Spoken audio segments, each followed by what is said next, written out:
Hello student, कैसे आप लोग? उम्मीद करता आप लोग ठीक हो गए। आपका मेरे यूट्यूब चैनल संजीव ज्ञान गुरुकुल पर स्वागत है। आज मैं आपको क्लास 10 के त्रिकोणमिति का कुछ अनुप्रयोग का प्रश्न वाली 9.1 का प्रश्न साथ सॉल्व करके समझाऊंगा। इस क्वेश्चन को मैं आपको बहुत ही आसान में इजी वे में स्टेप बाय स्टेप समझाऊंगा, ताकि आप सभी स्टूडेंट को इस प्रश्न का हल अच्छी प्रकार समझ में आ जाए। ठीक है, और यदि यह वीडियो आपको पसंद आए तो प्लीज मेरे वीडियो को लाइक शेयर कर दीजिएगा, और यदि आप वीडियो पर नए हैं तो सब्सक्राइब बटन प्रेस कर बेल आइकन पर क्लिक कर दीजिएगा, ताकि हमारी हर पहली वीडियो का नोटिफिकेशन आपको सबसे पहले मिले। ठीक है, और प्रश्न साथ सॉल्व करने से पहले मैं आपको एक बात कह दूं कि इस वीडियो का पूरा अंतर देखिए, बीच में कहीं स्किप मत कीजिएगा, नहीं तो आपको वीडियो का अच्छी तरह समझ में नहीं आएगा। ठीक है, तो देखिए प्रश्न साथ क्या कह रहा है। भूमि के एक बिंदु से एक 20 मीटर ऊंचे भवन के शिखर पर लगी एक संचार मीनार के तल और शिखर का उन्नयन कोण क्रमशः 45 डिग्री और 60 डिग्री है। आप मीनार की ऊंचाई ज्ञात कीजिए। ठीक है, तो देखिए मैंने भूमि के ऊपर एक भवन और उसके ऊपर एक मीनार बना लिया। ठीक है, आपको बोला गया है संचार मीनार के तल और शिखर का उन्नयन कोण क्रमशः 45 और 60 है। तो देखिए भूमि के ऊपर एक संचार मीनार है, तो इसका जो शिखर है और तल है, तो तल और शिखर का उन्नयन कोण आपका कितना है? 45 डिग्री और 60 डिग्री है। ठीक है, कहने का मतलब है कि जो ये भवन का जो शिखर है वो संचार मीनार का तल है। ठीक है, और संचार मीनार का शिखर ऊपर है। ठीक है, तो हम लोग इसको मिलाएंगे और ये कर देंगे। ठीक है, तो हम लोग मिलाते हैं, चलिए। और ये 20 मीटर ऊंचा आपका भवन है, तो चलिए भूमि के एक बिंदु से मिला लेते हैं इसको। तो देखिए भूमि पे हम लोग एक बिंदु ले लेते हैं, यहाँ एक बिंदु ले लिए। ठीक है, अब इसको मिला देते हैं। तो देखिए पहले तल को मिलाने वाला, देखिए मीनार के तल का 45 है, तो मीनार के तल को मिलाइएगा। तो देखिए मीनार का तल आपका ये वाला है। ठीक है, मिला देता हूँ मीनार की तल से।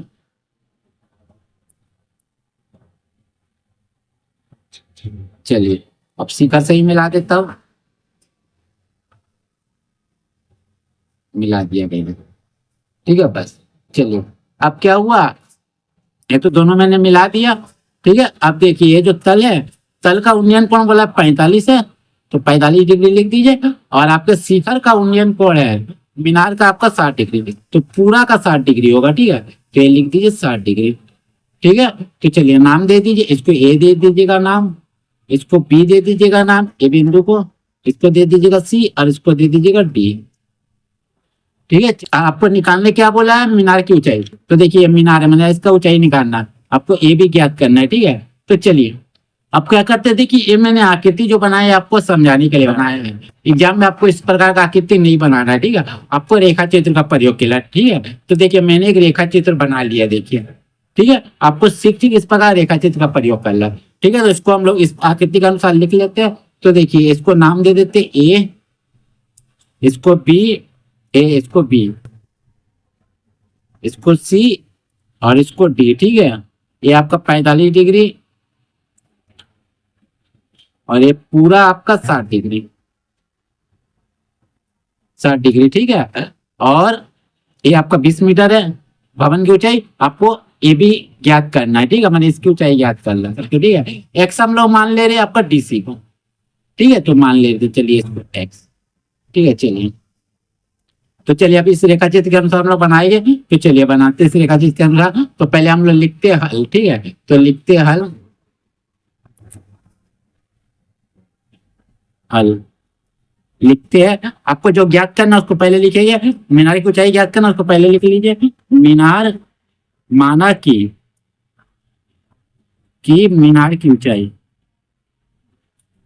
मीनार की ऊंचाई। ठीक है, मीनार की ऊंचाई आपका क्या है? देखिए मीनार की ऊंचाई आपको ए बी। ठीक है, तो लिख दीजिए ए बी, ए बी। ठीक है, अब देखिए और क्या क्या दिया हुआ है। देखिए आपको बीसी दिया हुआ 20 मीटर भवन की ऊंचाई, तो लिख दीजिए बीसी बराबर 20 मीटर। और क्या दिया हुआ? और दिया हुआ देखिए आपको सी डी, एक्स माने थे, सी डी बराबर एक्स। ठीक है, और क्या दिया हुआ देखिए आपका कोण बी डी सी आपको दिया हुआ। ठीक है, कोण बी डी सी बराबर है 45 डिग्री, और कोण ए डी बी आपको दिया हुआ है, ए डी बी बराबर आप ए डी बी नहीं, ए डी सी लिखिएगा, ठीक है, ए डी सी बराबर आपको पूरा का ए डी सी बराबर आपको दिया हो 60 डिग्री। ठीक है, तो चलिए हम लोग बनाते हैं। तो सबसे पहले हम लोग क्या करेंगे, देखिए दो त्रिभुज बना, एक बना आपका बी बी सी डी समकोण है, ठीक है, बी सी डी, और दूसरा त्रिभुज बना ए सी डी, ठीक है। तो हम लोग दोनों त्रिभुज किसी का भी आप पहले समकोण त्रिभुज लेकर बना सकते हो, ठीक है। तो हम लोग ले लेते हैं पहले बी सी डी, ठीक है। तो लिखिएगा समकोण त्रिभुज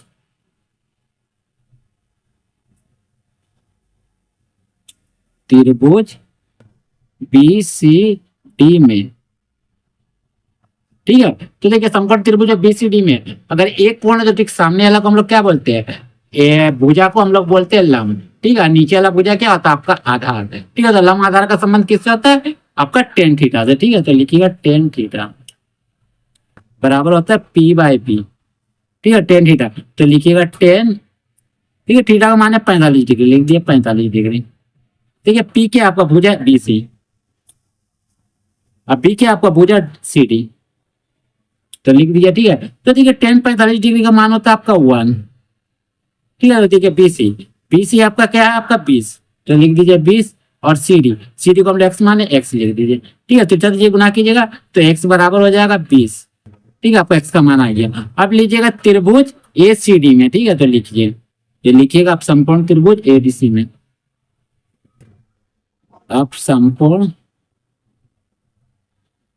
त्रिभुज ए डी सी में, ठीक है। इसमें भी देखिए अगर आपका एक कोण है, देखिए ये अगर कोण होगा तो आपका ये पूरा भुजा आपका क्या हो जाएगा, लंब, और नीचे वाला क्या हो जाएगा, आधार हो जाएगा, ठीक है। तो देखिए पूरा भुजा, तो ए बी और बी सी को मिलकर पूरा भुजा बन रहा है, मैंने आपका क्या बन रहा है, ए सी, ठीक है। तो देखिए इन दोनों को जोड़िएगा तो ए बी और ए का, तो इसको हम लोग क्या करते हैं, इसको हम लोग वाई ले लेते हैं, ठीक है, वाई।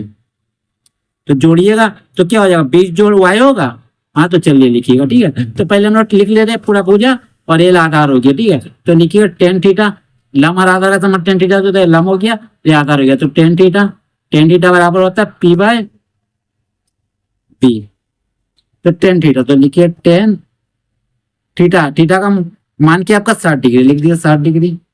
पी क्या हो गया, भुजा आपका ए सी, और बी क्या हो गया, भुजा आपका डी सी या सी डी, लिखिए सी डी। चलिए अब देखिए 1060 डिग्री का मान होता है √3, तो ये एसी का मान कितना हो जाएगा, इन दोनों भुजा का जोड़िएगा, बीसी जोड़ ए बी, तो क्या हो जाएगा 20 जोड़ वाई, 20 जोड़ वाई बट्टे, ठीक है, बट्टे क्या हो जाएगा आपका सी डी का मान कितना एक्स है, देखिए एक्स, तो लिख दीजिए एक्स, फिर दीजिए गुना कीजिए तो √3 एक्स हो जाएगा, और यहाँ हो जाएगा 20 जोड़ वाई, ठीक है, 20 जोड़ वाई, ठीक है। तो अब क्या करेंगे, देखिए √3 एक्स, तो देखिए √3 लिखिए, देखिए एक्स का मान आया मेरा 20 है, देखिए 20, तो एक्स का हम जगह लिख दीजिए 20 बराबर 20 जोड़ वाई, ठीक है। अब क्या कीजिएगा, यहाँ हो जाएगा आपका 20 √3 लिख दीजिए बराबर को 20 आपका क्या प्लस में, 20 का पहले कुछ प्लस बराबर इधर लाइए, माइनस में आ जाएगा 20, और वाई को लिख दीजिए। तो देखिए दोनों तरफ 20 है, कॉमन ले लीजिए, तो आपका क्या बच गया √3, यहाँ बच गया, यहाँ माइनस बच गया, 20 ले चुके थे, कॉमन 1 बचा बराबर हुआ है। तो देखिए आपका y का मान आ गया, तो y बराबर आपका आ गया 20 √3 माइनस 1, ये आपका आ गया y का मान, मैंने यही आपका है क्या, मीनार की ऊंचाई, ठीक है। तो देखिए अगर यहाँ √3 का आपको मान दिया रहेगा तो आप √3 का मान दे लिख के यहाँ एक का साथ घटाइएगा, 20 का गुना कर दीजिएगा, आपको y का मान आ जाएगा, ठीक है, दिया रहेगा तो, नहीं तो यही आपका आंसर हो जाएगा, ठीक है। तो देखिए हम लोग क्या माने थे, हम लोग माने थे, देखिए मीनार की ऊंचाई ये भी, तो ये हमारा हो जाएगा y माने थे ना, देखिए अभी भी मैंने y माना है, देखिए ये भी बराबर, ठीक है। तो आगे आप तो लिख दीजिएगा अतः, लास्ट में लिख दीजिएगा अतः मीनार की ऊंचाई बराबर ए बी बराबर y बराबर 20 √3 माइनस 1 आंसर, ठीक है, तो उम्मीद करता हूँ आपको मेरा ये वीडियो पसंद आया होगा। यदि आपको मेरा ये वीडियो पसंद आए तो प्लीज मेरे वीडियो को लाइक शेयर सब्सक्राइब कर दीजिएगा। यदि आपको वीडियो समझने में कोई कष्ट हो तो मुझे कमेंट कर सकते हैं, और यदि आपने इससे पिछले अध्याय का वीडियो नहीं देखा है तो आप मेरे डिस्क्रिप्शन के प्लेलिस्ट पर जाकर देख सकते हैं। ठीक है, तो फिर मिलते हैं एक नए वीडियो के साथ। धन्यवाद।